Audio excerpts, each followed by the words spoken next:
So, hello. I received an email over the weekend from one of our learning design, UTS learning design students, and I asked her if it was okay to respond in this video format, which she was fine with. So, I'm going to share her email, de-identified email, and go through some of the questions and issues. So, here we are. Good morning, Mark. I hope you're well. Just to clarify, a couple of questions. We did talk about it in the live session. Okay, this is a good sentence. I'm trying to understand how the concepts we've covered throughout the modules fit together in a practical learning design context. Yeah, we all know the real world is a little bit different to when you're studying.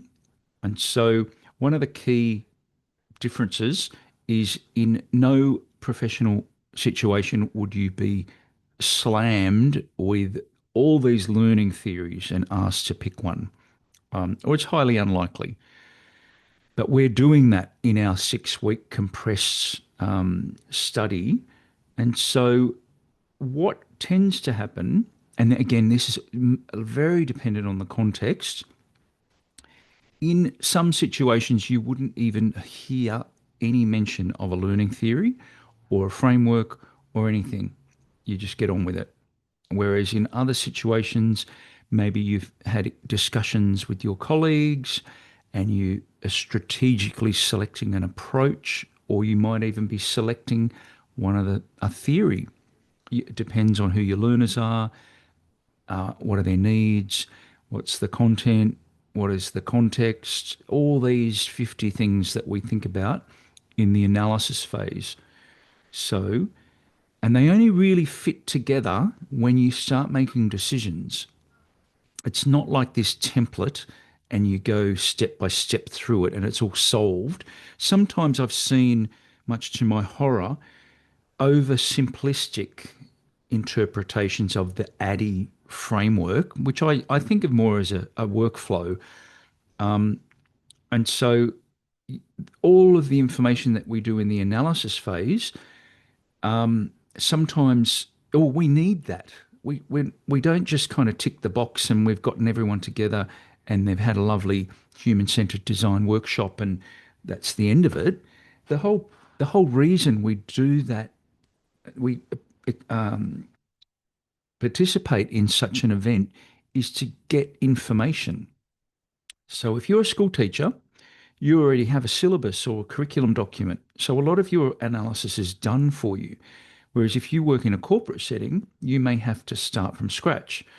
So I'll just continue on. We've explored learning theories, which we have, design models and design processes. Now, ADDIE, we're actually in this sort of discussion, even, we're in the analysis phase. I'm just going to sneak down. What problem are we trying to solve? The first step of ADDIE. So that analysis, I've got a little table. It might end up as the output.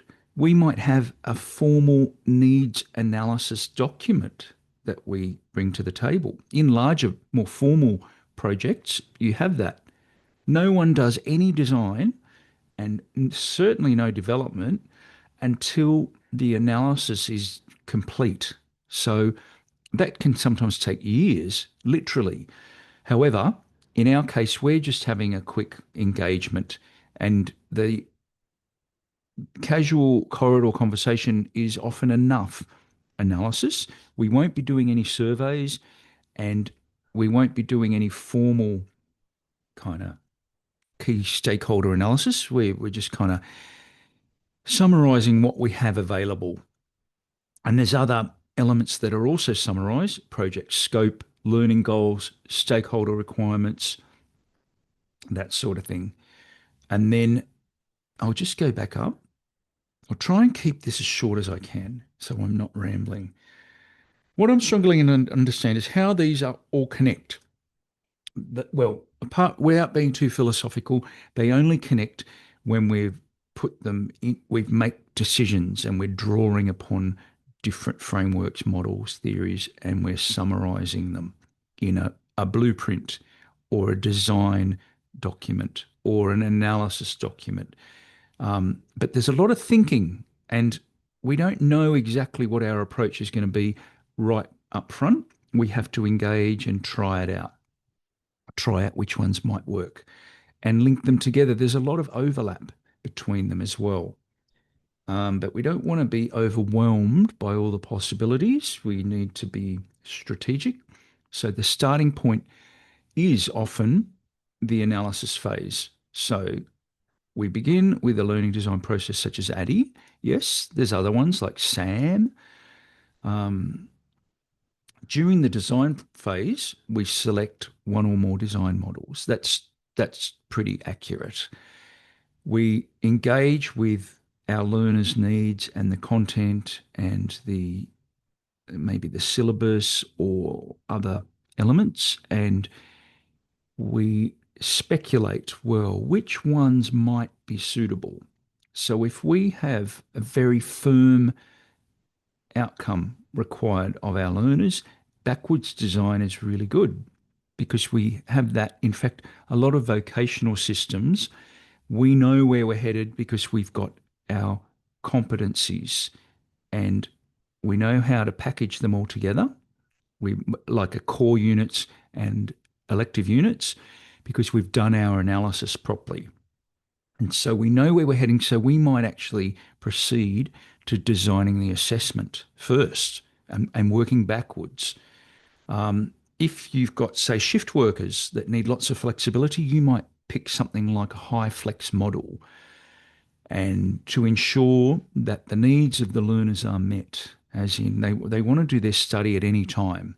And it's really important.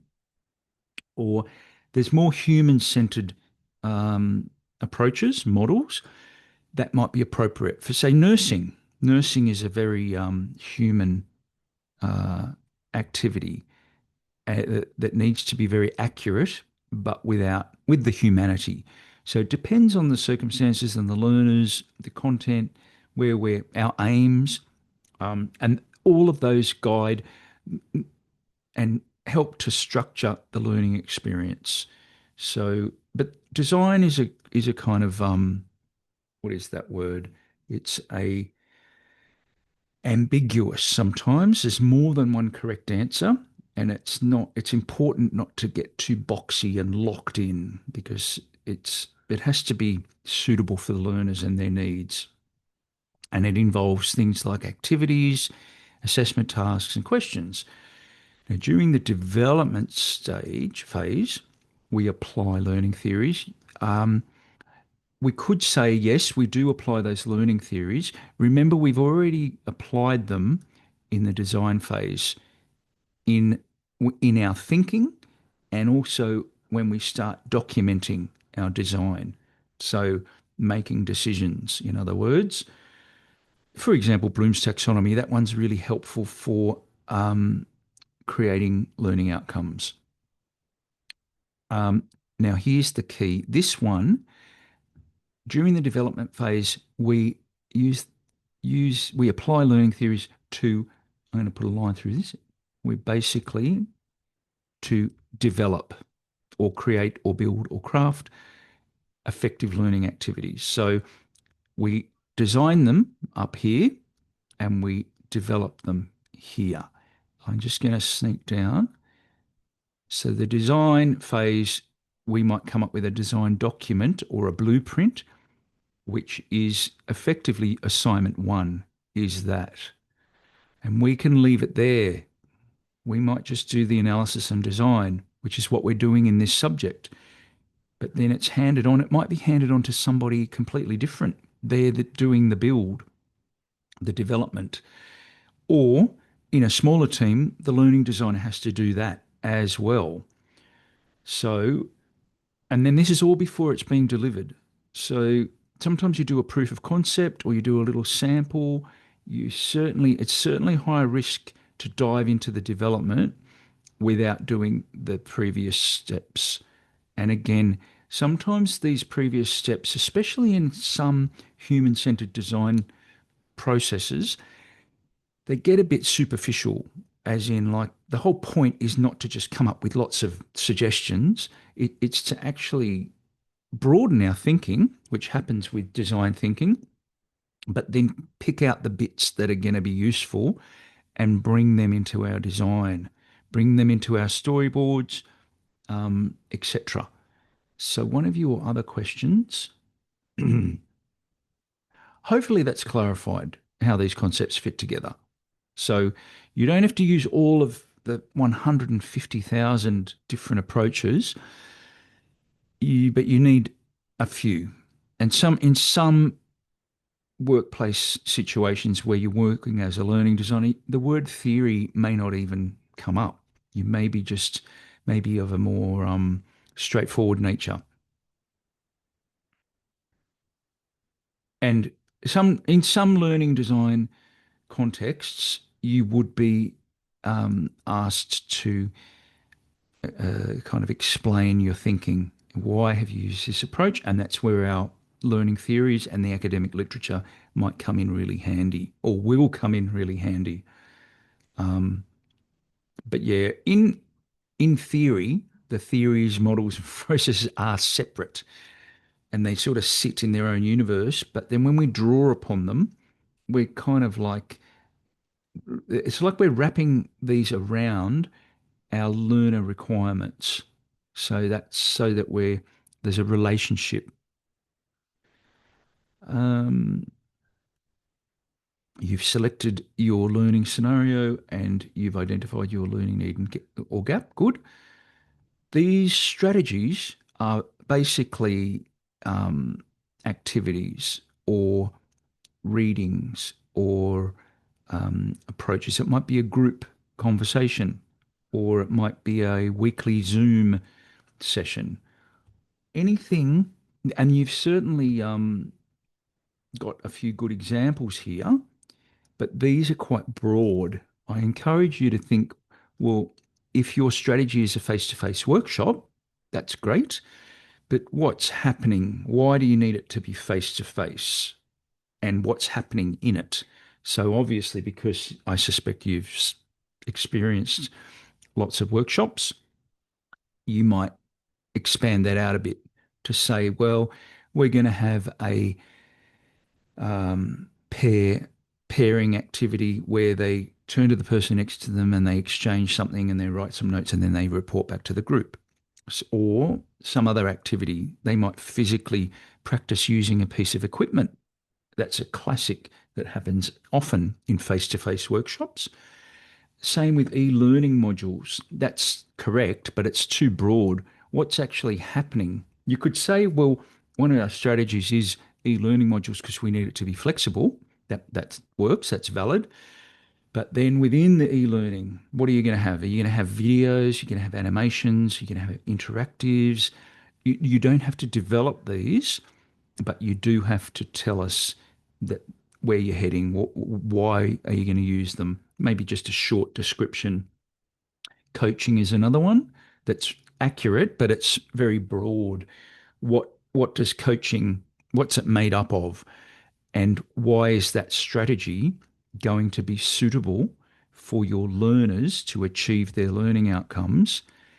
And it might, maybe the coaching, just to use your own example, maybe the UDL, Universal Design for Learning, features some coaching, but that coaching has videos with transcripts, human interaction in face to face workshops, and a follow up Zoom session or something. I don't really know. And then you've kind of, so it's you're effectively linking all of the elements. So that's how the concepts fit together. You're making them fit together. Not in an awkward, crammed in way, but just by making meaningful links between all the elements. Um, are you expecting us to draw on instructional theories and models from module one? Yes, I am. Both of those. And Bloom's taxonomy is good for creating learning outcomes. Gagne's 9 events oh, and there's lots of these ones that are kind of like teaching approaches. So that may or may not be relevant for you. You may just draw upon some of Gagne's 9 events for some reason. You don't have to use the whole thing. You might be inspired, for example, by Merrill's principles because you really like the real world application that's really significant for your learners. So you could tell us in 3 or 4 sentences with an in-text citation why that's going to be suitable. So they all do fit together like a giant spider web in a way. All the elements, they're all connected, but it's you that's doing the connecting. Um, I think I'm going to leave it there. I think I've covered most of the key ideas. So hopefully this has demystified um, the the approach, but we can certainly talk about it more in class. But my advice is to work up some well, almost do a little brainstorm. If you're prepared, you know your learners, you know your learning outcomes, the general context, your scenario, then just brainstorm, think of, oh, maybe these activities would be good, just maybe a few of them. And then you could look at some of the frameworks or the models or the theories and then just select, maybe just select one and see, okay, what is it about that one that is going to be suitable? And then how could I get a link between the content, the student activity, and some other element, like maybe the kind of use of media or something like that. I'm keeping it deliberately broad, but hopefully that's given you a few things to think about. Thank you.